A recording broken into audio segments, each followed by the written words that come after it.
I found myself in a tight spot when my drunken boss coerced me into hitting on a Latina woman.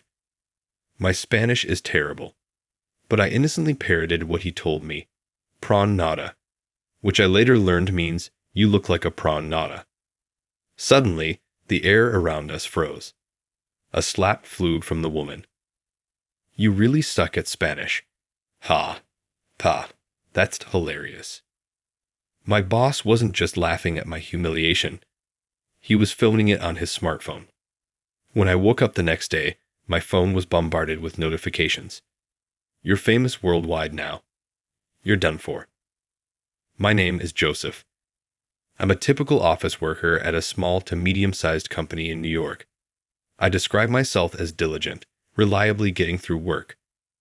At 24, I married my high school sweetheart, and recently we welcomed a daughter. Although work keeps me busy, I lead a fulfilling life both personally and professionally. I work in the sales department, visiting clients daily, often leading to overtime. My wife always encourages me, saying, "Leave Maddie to me and focus on your work," which helps me get through it all. On weekends, I tackle house chores, but my wife reassures me, saying, "You're tired from working long hours. Don't worry, let me handle this." She's very dependable. Despite this, I sometimes face challenges at work. My direct boss, Mr. Johnson, is a lightweight and unreliable. He often speaks nonsense to clients, causing complaints, and I find myself cleaning up his messes. He got the managerial position despite lacking skills, probably because he's a distant relative of the company president. It's an open secret in the office. I've been dealing with the impossible demands he places on me. However, Mr. Johnson has a likable personality and a knack for quickly building rapport with new clients, a skill I haven't fully developed yet. Despite everything, I believe we've built a good relationship based on mutual reliance. But there's one thing I wish Mr. Johnson would stop doing: getting drunk at parties and ordering me to pick up random women.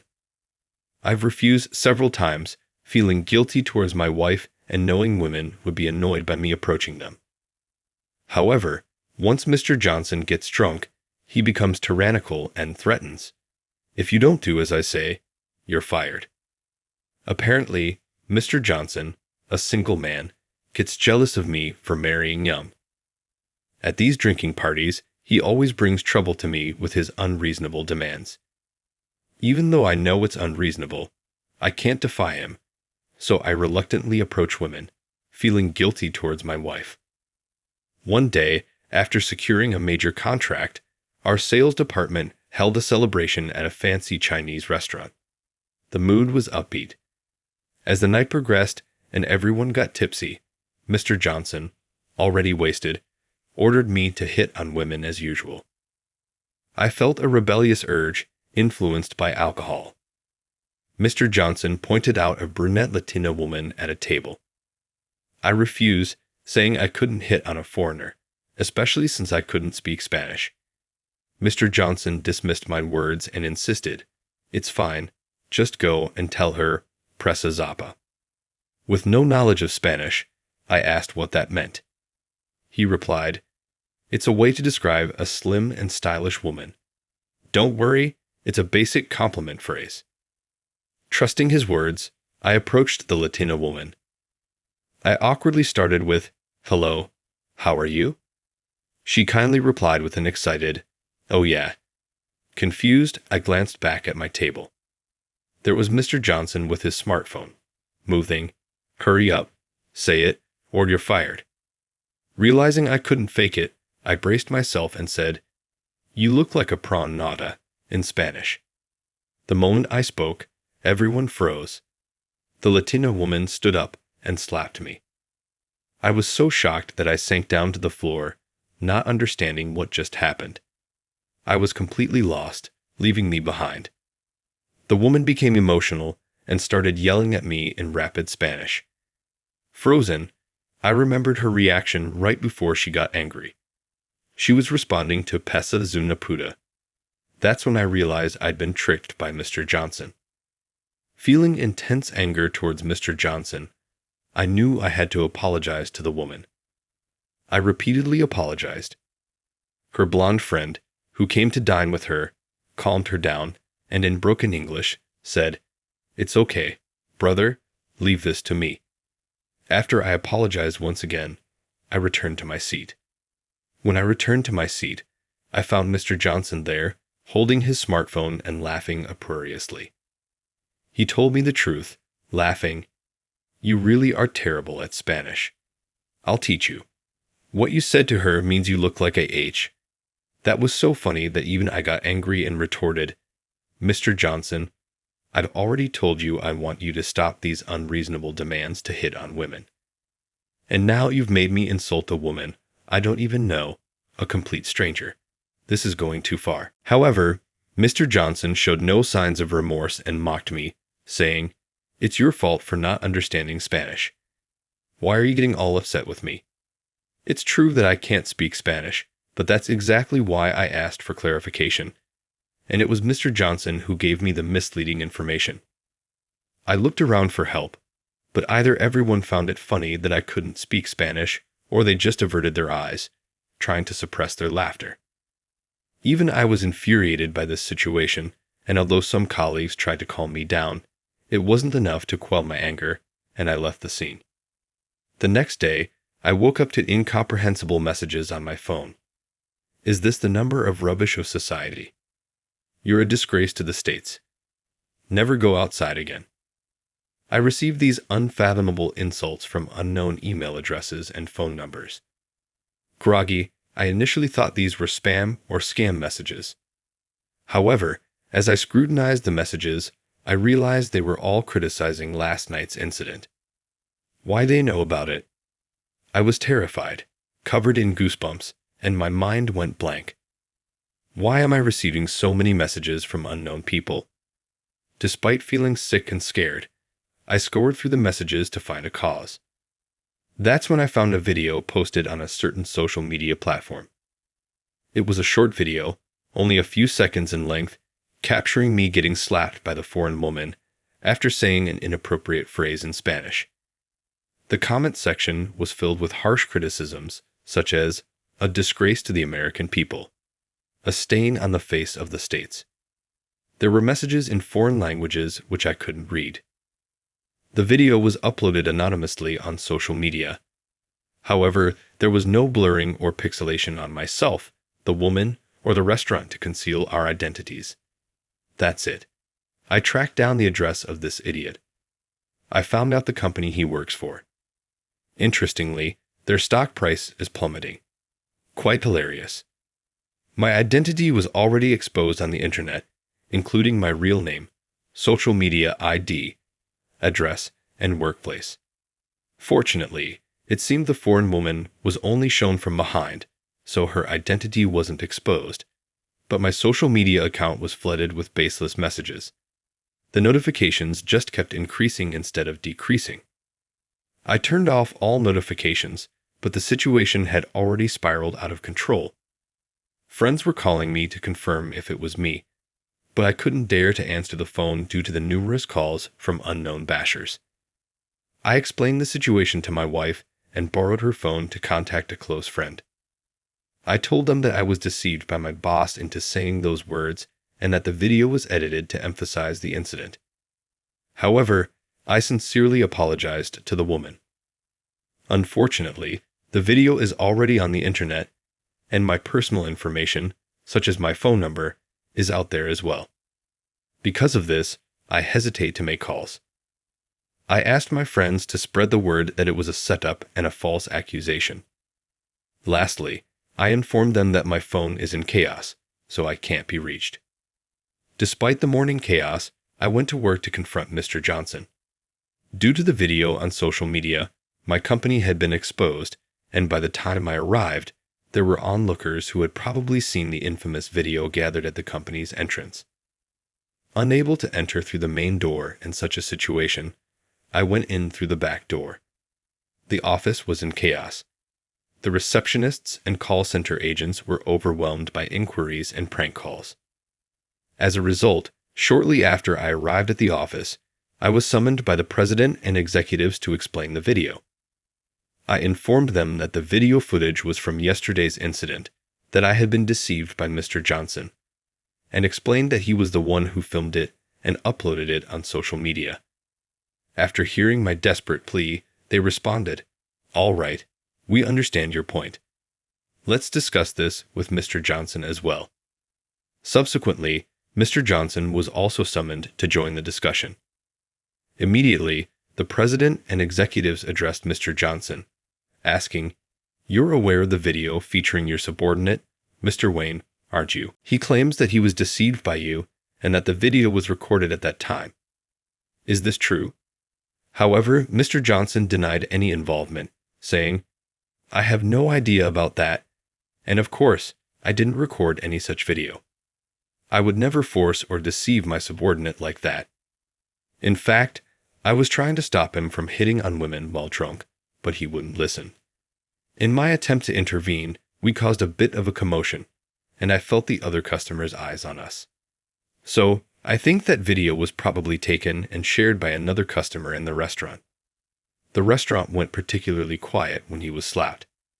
He made a false statement, purposely alleging that I willingly hit on women and denied my accusation of being deceived by him to engage in such misconduct, all in an attempt to absolve himself of any responsibility. But I countered his claims. His statements are all false. Mr. Johnson has a drinking problem. Every time he drinks, he never fails to pressure me into these unreasonable demands. It's not just an isolated incident from yesterday, it's a recurring pattern. I've pleaded with him to stop, but he threatens to fire me if I don't comply, and his demands have been escalating. This is the result, Mr. President. If you call the sales department employees who regularly join us for drinks, they can confirm the truth. I appealed to the president and executives, but the president, perhaps wanting to protect Mr. Johnson, who is a distant relative, deflected the issue and suggested that the real problem was my behavior. Even when I argued that I was deceived by Mr. Johnson, they responded, "Even if you were deceived, the problem is that you didn't avoid the situation and acted on it. Did you really believe Mr. Johnson could fire you on his own? Besides, your lack of basic Spanish knowledge is also a problem. Why didn't you verify it yourself instead of just listening to him? Ultimately, it's your fault, and your actions have caused trouble for the company and affected our work." I was sternly reprimanded. Indeed, I must bear some responsibility for my lack of knowledge. However, I couldn't accept that Mr. Johnson's tyranny was being shifted onto me as my responsibility. I tried to argue further, but ultimately, I couldn't go against the president. I was held responsible and ultimately dismissed from my job. Dejectedly, I returned to the sales department and began to pack up my belongings at my desk. Mr. Johnson, who returned a bit later, approached me with a laugh. As soon as he saw me, he mocked, "You were ridiculous till the end. Now you're exposed, not just in the States but worldwide. You're finished." Infuriated by Mr. Johnson's unrepentant attitude, I confronted him. "Mr. Johnson, I'm fired now, so let me speak plainly. You've ruined my life with your lies and fabrications. I have a wife and child. How are you going to make this right?" Yet Mr. Johnson, showing no sign of remorse, replied with a laugh, "You should take responsibility for your own actions. What are you going to do? Resort to violence? That would really ruin your life." He even added disdainfully, "The problem is that a low-level employee like you brags about being married and having kids as if your life is so fulfilling. You really are a fool for not understanding such basic things." No matter what I said, he never seemed to understand. Considering the ongoing circumstances in the office, there was no chance for me to win.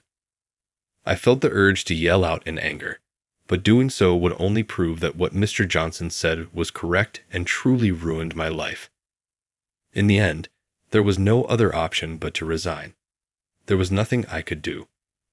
I left the company with a heavy heart, feeling helpless, losing my job, and facing difficulties in finding new employment. I worried about how I would support my family. I wondered how I was going to provide for my wife and child from now on. As these thoughts troubled me on my way home from the office, I found unfamiliar people surrounding my house. I immediately hid, feeling a renewed sense of fear from the impact of social media. I managed to enter my house unnoticed through the back. Already informed of the situation, my wife anxiously asked, "Are you okay?"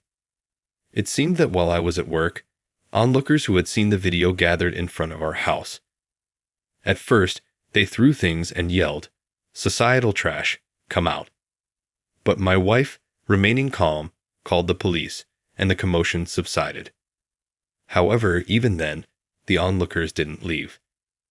They didn't do anything further but stubbornly stayed in front of our house. The police apparently told us, "We can act if there's actual harm being done.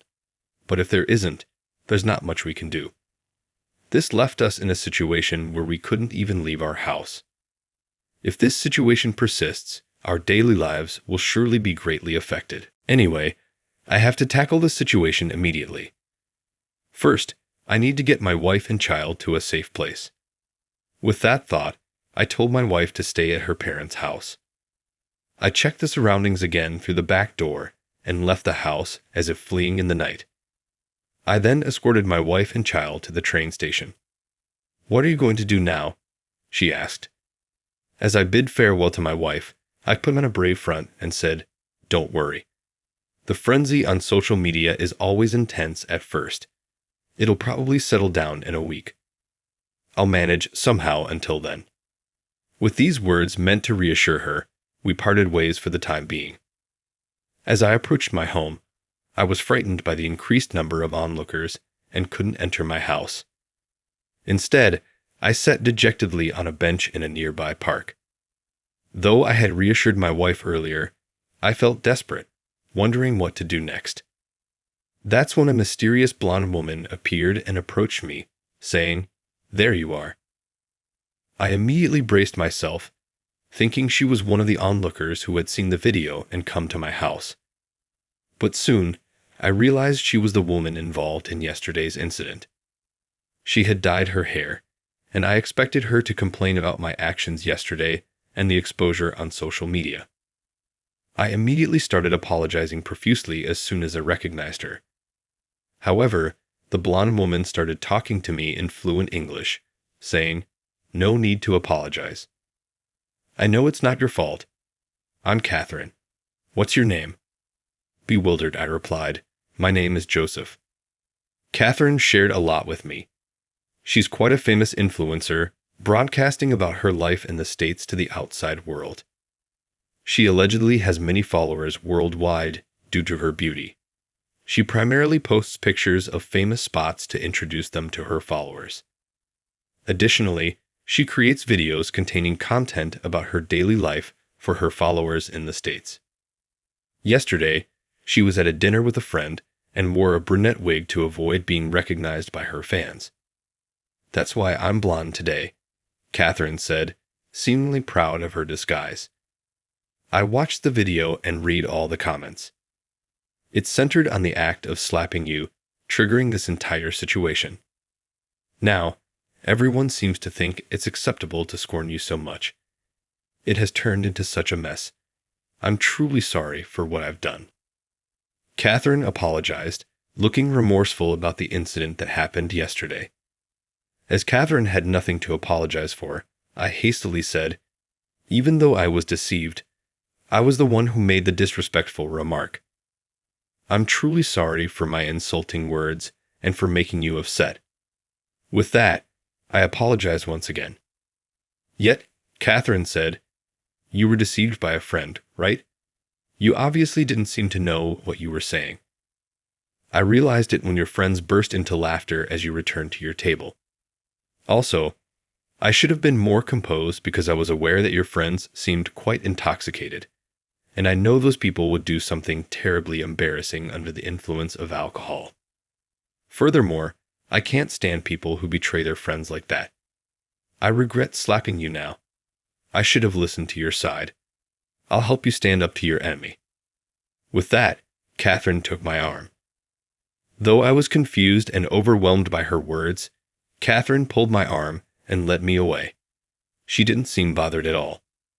Once we reached the main street, she hailed a taxi and pushed me to the back seat, directing the driver to our destination.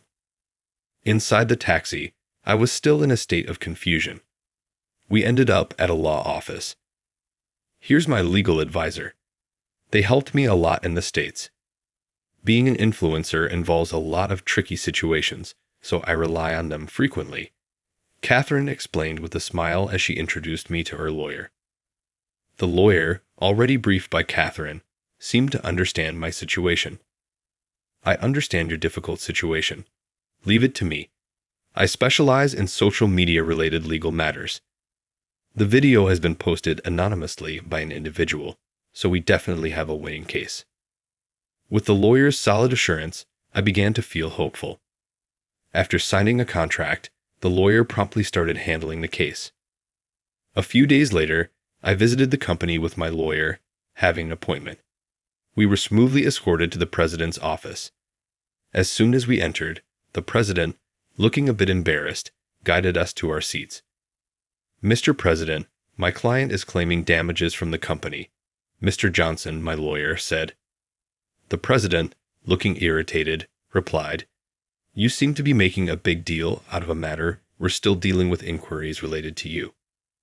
You must have some substantial basis for coming here with such claims, right?" The lawyer confidently began to explain. "Firstly, this involves unjust termination coupled with a lack of proper investigation. If the company terminates its employee, due process should be strictly followed. Additionally, the company is obliged to provide severance pay. However, in my case, none was complied with. These facts constitute an illegal dismissal. Thus, I claimed compensation," my lawyer continued. "Regarding the video on social media, it contains defamatory content. Although it was anonymously posted, I obtained the name and address of the person who posted it in my legal capacity. It turned out to be Mr. Johnson."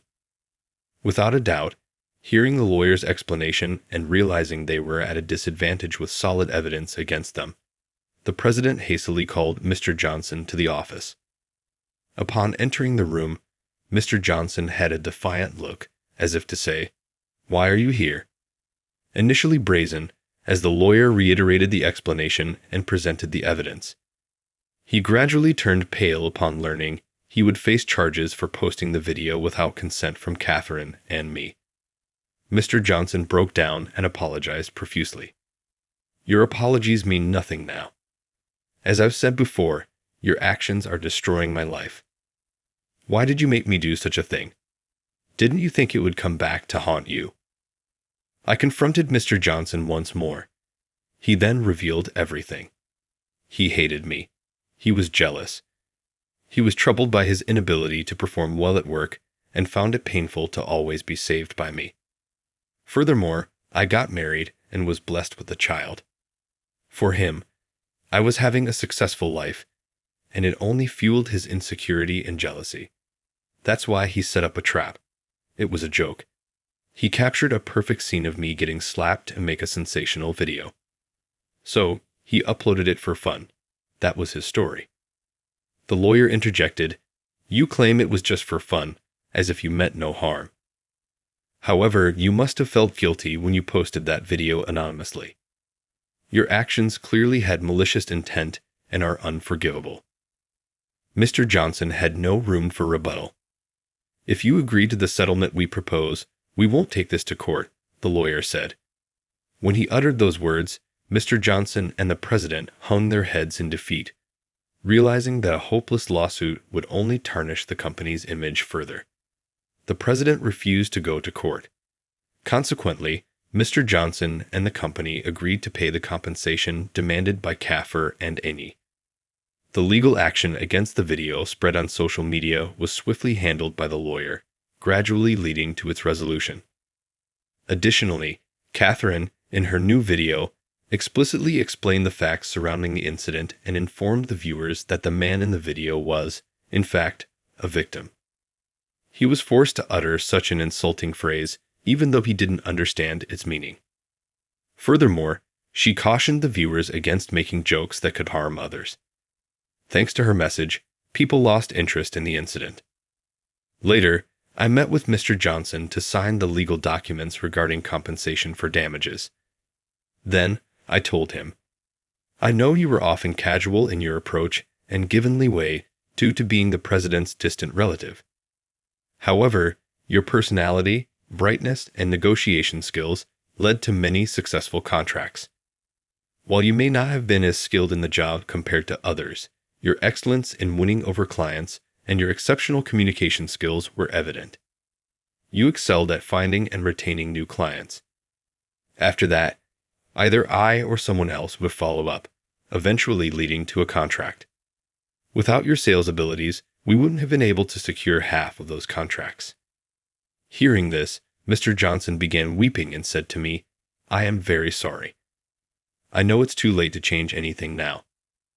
Mr. Johnson didn't lose his job because he was the president's distant relative, but rather because he was demoted to an ordinary employee at a distant branch.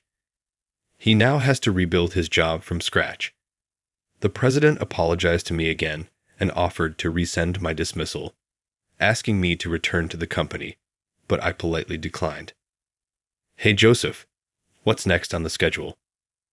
Next, we have a meeting with the organizers of the cosplay event at the Anaheim Expo. Catherine, could you go through these 2 Anaheim characters and pick your favorite attire during the ride? It would be great to consider at least 2 or 3 sets based on the other party's preferences. Okay. Oh, I wonder if I can dress up as Maddie's favorite character. I left my former company and joined the entertainment agency where Catherine works. My steadfast and serious character was well received at the new company, and now I am tasked with managing Catherine's work. After the company and Mr. Johnson paid me compensation and the case was closed, I moved to an apartment block with a high security system to stay with my wife and child, who were seeking temporary shelter there. My wife was overjoyed and relieved to see me safe. Meanwhile, Catherine became good friends with my wife and often visits our home. My wife was grateful for the connection with a famous influencer, but I felt somewhat uneasy about it. Recently, Catherine uploaded adorable moments of my daughter on her social media, which apparently went viral. Of course, to protect her privacy, she made sure her face was unrecognizable with digital stickers. My daughter, Maddie, adores Catherine, asking, "Is Catherine coming over today?" And Catherine seems to enjoy her company too. Social media can be a scary tool depending on how it's used, but it can also be a warm place where people from around the world can compliment your child.